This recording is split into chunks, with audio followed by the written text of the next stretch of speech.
கொஞ்ச நாளைக்கு முன்னாடி கரூர்ல திரு மு.க. ஸ்டாலின் அவர்கள் செந்தில் பாலாஜி அவர்களை பார்த்து என்ன சொன்னார்னா, அதாவது இங்கே கோகுல்னு ஒரு பையன், இங்கிருந்து கோகுல்னு ஒரு பையன் காணாமல் போனதுக்கு காரணம் இந்த செந்தில் பாலாஜி அப்படின்னு சொன்னார். யார் சொன்னா?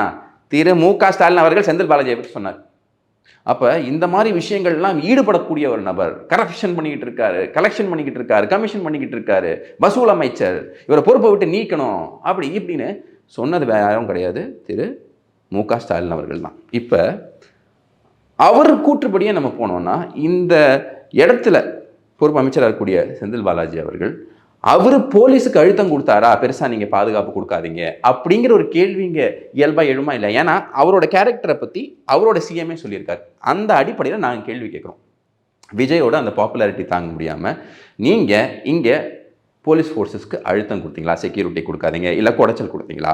பாருங்க, உடனுக்குடன் இந்த நிவாரணம் 10 லட்சம் கொடுக்கப்படுது. நான் என்ன கேட்குறேன், 10 லட்சம் கொடுத்தா அந்த போன உயிர் திரும்பி வந்துருமா?